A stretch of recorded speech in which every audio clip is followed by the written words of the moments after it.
الحمدللہ وحدہ والصلاۃ والسلام علی من لا نبی بعدہ اما بعد۔ آج ہم گفتگو کریں گے سورہ ہود پر۔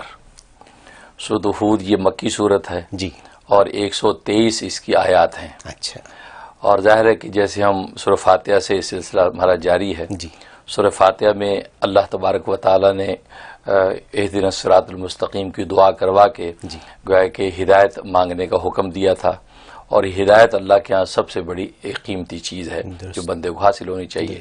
جب ہدایت مانگی تو اللہ تبارک و تعالی نے ہدایت کی منزلیں اس کے لیے کھولیں اور اس کو حیوانیت سے انسانیت کے مرتبے پر فائز کیا تاکہ اس کو ہدایت ملے۔ تو سورہ بقرہ آ گئی، سورہ بقرہ نے یہ انسانیت کے مرتبے پہ اس کو فائز کر دیا۔ اور جب انسانیت کے مرتبے پہ فائز ہوا تو انسان کے اندر نفس اور نفسانیت ہے، تو سورۃ آل عمران آ گئی کہ اس نفسانیت سے اس کو نکال کے معرفت الہیہ پر فائز کر دیا۔ سبحان اللہ، کیونکہ معرفت الہیہ پر جب تک فائز نہیں ہوگا تو چیزوں کے حقائق اس پر کھلیں گے نہیں، درست، وہ ایک جانور کی طرح زندگی گزارے گا، وہ کوئی زندگی نہیں ہے۔ تو معرفت الہیہ جب اس کو ملی ہے، اب اس کو پتہ چل گیا کہ زندگی کے طور طریقے، معاشرت ہے کیا چیز، انسان کے اندر میں کیا قدر و قیمت ہونی چاہیے۔ تو سورہ نساء آ گئی اور معاشرت کا حکم ہو گیا، اپنے بیوی بچے فیملی بناؤ، مل جل کے رہو، کیونکہ اب نفس کی تہذیب ہو چکی ہے، نفس مہذب ہو چکا ہے، اب ایک دوسرے کے حق کو پہچانے گا۔ تو سورہ نساء آ گئی۔ اب سورہ نساء میں جب معاشرت طے ہوئی، گھر بار بنا، تو کھانے پینے کی ضرورت پیش آئی، تو گھر میں دسترخوان لگے کھانے کے لیے، تو سورۃ مائدہ آ گئی، اور مائدہ دسترخوان کو کہتے ہیں۔ جی، اب کھانے بیٹھے تو سوال اٹھا کہ کیا حلال ہے کیا حرام ہے، کیا کھائیں کیا نہ کھائیں۔ یہاں انسان شتر بیر مہار نہیں ہے جہاں چاہے منہ مار دے، تو کہہ دیا بھی یہ جانور حلال ہے، یہ حرام ہے، یہ کھا سکتے ہو، یہ نہیں کھا سکتے۔ لہٰذا اس احتیاط کے ساتھ اس نے کھایا اور اپنی جو ہے پیٹ کی ضرورت پوری کی۔ جب ضرورت پوری ہو گئی تو کہا کہ ضرورت تو پوری کی کر لی، اب فضیلت کا کام کرو۔ تو سورۃ اعراف آ گئی، اور فضیلت کا کام یہ ہے کہ جس نے یہ کھانا عطا کیا اس کا شکر بجا لاؤ، اس کا پیغام لوگوں تک پہنچاؤ، گویا کہ دعوت تبلیغ کا حکم ہو گیا۔ اب سورۃ اعراف میں دعوت تبلیغ کے لیے نکلے تو ظاہر ہے کہ لوگوں سے جب دعوت تبلیغ کے کام میں لگے تو لوگوں سے مڑ بھیڑ ہوئی، تو ہر طرح کے لوگ ہیں، کوئی خر دماغ بھی مل جاتے ہیں، لڑائی پھڈا ہو جاتا ہے۔ تو لڑائی کی حدود بتا دی سورۃ انفال میں کہ لڑنا ہے تو یہ حدود ہے، اس حدود سے باہر نہیں نکلنا، درندوں کی طرح نہیں لڑنا، اس کی حد بندی ہے۔ اور اگر زیادہ بڑھ گئی، ملک کی سطح پہ لڑائی ہوگی تو جہاد بن گیا۔ تو جہاد کے یہ آداب ہیں۔ اور پھر دشمنوں سے مال غنیمت ملے گا، اس کی تقسیم کا یہ ضابطہ ہے۔ یہ نہیں کہ جس کے ہاتھ لگا لے گیا، نہیں، اس کو اس طریقے سے رکھ کے اپنی امیر کی نگرانی میں اپنے حصے بکھری کیے جائیں گے۔ تو انفال آ گئی۔ اب انسان جب کسی کام میں لگا ہوا ہوتا ہے تو اپنا محاسبہ نہیں کر سکتا۔ اب جب لڑائی میں لگا ہوا ہے تو محاسبہ نہیں کر سکتا، لڑائی کے بعد سوچتا ہے کہ یار میں نے یہ بات غلط کر دی، میں نے یہ ظلم کر دیا، یہ زیادتی کر دی، مجھے یہ کرنا چاہیے تھا۔ تو بعد میں خیال آتا ہے، تو کتنی کوتاہیاں جب سامنے آئی تو دل بے چین ہو گیا کہ اوہو یار میں نے اس پر زیادتی کر دی، زیادہ اس کو میں نے مار دیا، یا میں نے یہ بات کا جواب نہیں دیا۔ تو اس کو جب یہ گھٹن محسوس ہوئی تو کہا گھبراؤ نہیں، سورۃ توبہ آ رہی ہے، اب توبہ کر لیں، توبہ کر لے، دل ہلکا ہو جائے گا۔ اب اللہ کے سامنے رویا، توبہ کی کہ یا اللہ تیرے حق ٹوٹے اس کی معافی چاہتا ہوں، تیرے بندوں کے حق میں زیادتی ہوگی میں توبہ کرتا ہوں۔ تو اللہ نے معاف کر دیا۔ جب معاف کر دیا تو اللہ سے ایک محبت انس پیدا ہو گئی کہ کیسا کریم ذات ہے کہ ہماری کوتاہی اس نے معاف بھی کر دی۔ تو اس سے جب انس پیدا ہوئی تو سورہ یونس آ گئی، تو یونس نے وہ انس عطا کر دی۔ اب جب اللہ سے مانوس ہو گیا اور انس پیدا ہو گئی تو مانوسیت کا تقاضا یہ ہے کہ جب اللہ کی آغوش میں چلے گئے تو کسی اور طرف نگاہ نہ کرے، بس پھر اللہ ہی کو دیکھے اور اللہ ہی پر قربان ہو۔ لیکن یہ ہے کہ اگر اس سے کسی دوسرے طرف دیکھا تو یہ گویا کہ شرک ہو گیا کہ آغوش خدا کی ہے، دیکھتا دوسرے کو ہے۔ تو سورہ ہود آ گئی کہ شرک نہیں کرنا، تم نے شرک سے روک دیا، کہ جس ذات سے تمہیں مانوسیت ہوئی ہے اب اسی ذات کی آغوش میں، تو اسی کے چہرے کو دیکھو، اسی کے احکام کو دیکھو، اب شرک نہیں کرو۔ تو ہود کا مطلب شرک ہوا؟ نہیں، ہود تو پیغمبر کے نام پہ ہے، لیکن ہود میں شرک کی نفی کر دی تاکہ وہ جس ذات سے مانوس ہے اسی کا احکام کو سنے۔ اور پھر یہ ہے کہ پھر جس ذات سے آپ مانوس ہو گئے تو اسی کی ذات و صفات میں آپ محو ہو جائیں، اسی پر غور کریں۔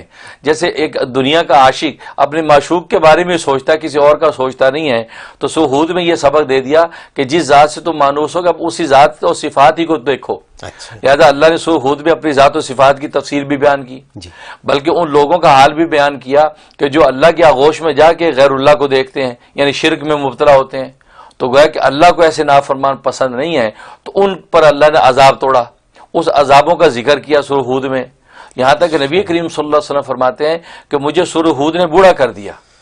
یعنی اس کے اتنے ہولناک عذاب، اتنے ہولناک مضامین ہیں کہ میں بوڑھا ہو گیا اس کے مضامین پڑھ گئے. ہاں تو اس لیے فرمایا کہ تو اس ہود کے اندر یہ نصیحت کر دی کہ جس ذات سے انس ہوئی تھی تو انس کا تقاضا یہ تھا کہ آپ دل و جان سے اسی کو دیکھیں اور شرک نہ کریں، اسی کی ذات صفات سے آپ جو لطف حاصل کریں، غیر کو نہ دیکھیں.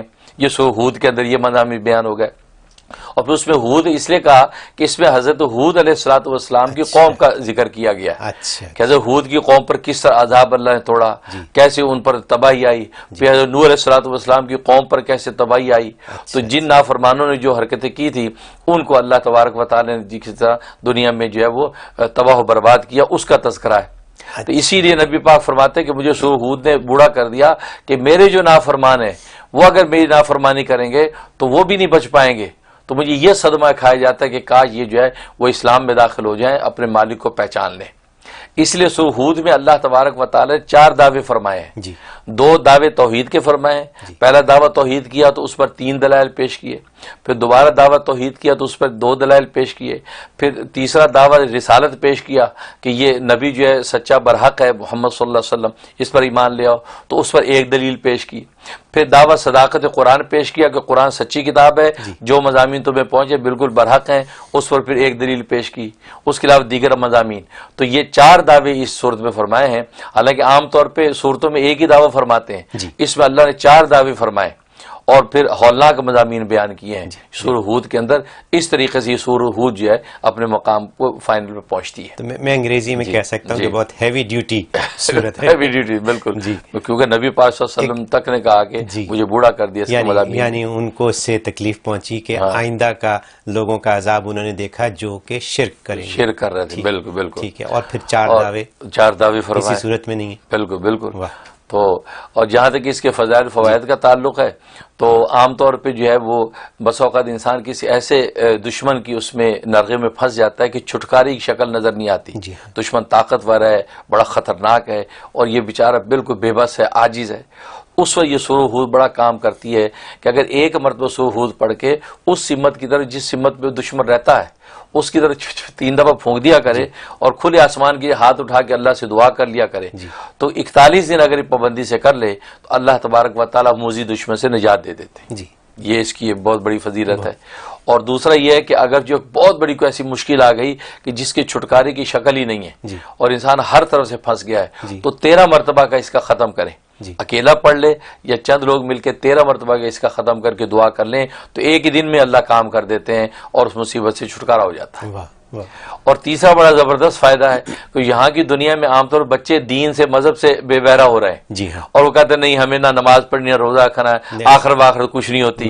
یہ بہت ہو رہا ہے، بڑوں چھوٹوں میں یہ فتنہ پیدا ہو رہا ہے. اس کے سورہ ہود میں بڑا کمال ہے کہ اگر سورہ ہود روزانہ تلاوت کر کے پانی بھی دم کر کے ایسے بچوں کو پلایا جائے یا گھر کے کھانے پینے پہ پھونک دیا جائے اور پانی ان کے کپڑوں پہ بھی چھڑک دیا جائے جو کلوزی وغیرہ میں ہے اور یہ 21 ڈیز پابندی سے کر لیں، اللہ ان کے اندر فکر آخرت پیدا کر دیں گے اور نیک ہو جائے گا. دیکھیے یہ ایسا ہے. یہ تمام امریکہ اور یورپین میں رہنے والے پاکستانی یا مسلمانوں کی بلکہ پاکستان جیسی جگہ پہ رہنے والے مسلمانوں کے بچوں کے یہ پرابلم ہے کہ نو میٹر کے ماں باپ یا بڑے کتنا بھی سکھائیں بچے جو ہیں وہ اسلام کی طرف راغب نہیں ہیں آج کل کی دنیا کی باقی مصروفیات میں سے. بالکل صحیح. تو اس کا آپ نے حل یہ بتایا کہ سورہ ہود کو 13 دفعہ پڑھیں. 13 مرتبہ. بالکل 13 مرتبہ نہیں روز ایک دفعہ. روز ایک دفعہ پڑھیں.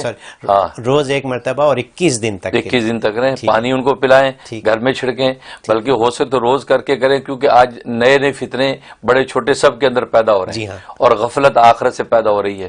تو یہ سورج بڑی زبردست اکسیر ہے کہ انسان کے اندر فکر آخرت پیدا ہو جاتا ہے اور گناہوں کا خوف پیدا ہو جاتا ہے. یہ ہمارے جو اتنے کالرز کال کرتے ہیں اور پوچھتے ہیں کہ ہمارے بچے جو ہیں وہ غلط راستے پہ جا رہے ہیں تو ان کے لیے آپ نے حل بتا دیا. ان کے سوال سے پہلے زبردست حل. بہت زبردست. اور دوسرا یہ کہ خواب میں اس کی تعبیر، اگر خواب میں کسی نے اس کو پڑھا یا سنا تو حضرت عمر فاروق رضی اللہ تعالیٰ فرماتے ہیں کہ اس کا مطلب اس کے دشمن بہت ہوں گے، اس کے دشمن بہت ہوں گے لیکن کوئی اس کا نہیں بگاڑ سکے گا اور یہ ہر طرح دشمنوں سے محفوظ رہے گا۔ اور امام جعفر صادق رحمۃ اللہ علیہ فرماتے ہیں کہ اگر اس نے سورہ ہود خواب میں پڑھی یا سنی تو اس کا مطلب ہے کہ اللہ اس کی عمر کو لمبا کریں گے اور اس کی زندگی میں سفر زیادہ ہوں گے، سفر زیادہ ہوں گے، اور اس کو یقین و ایمان کی دولت سے اللہ جو ہے وہ سرفراز کریں گے، اور آخرت میں اللہ تبارک و تعالی اس کو اتنا اجر دیں گے جتنا حضرت نوح علیہ الصلوۃ والسلام کے ماننے والے اور نہ ماننے والوں کی تعداد ہے، یعنی ان کی تصدیق کرنے والے اور تکذیب کرنے والے سب کی جتنی تعداد بنتی ہے، ہر عمل کے بدلے میں اللہ ان کو اتنا اجر دیں گے اس شخص کو، اور آخرت میں اس کو جو ہے ان لوگوں میں شامل کریں گے جو دوسروں کی شفاعت کر کے جنت میں داخل کرے گا۔ اللہ اس کو یہ مقام دے گے کہ وہ اس مقام پر فائز ہوگا کہ آخرت میں یہ شفاعت کرنے والوں میں شامل ہوگا۔ یہ خواب میں اس کی تعبیر بہت عمدہ اعلیٰ۔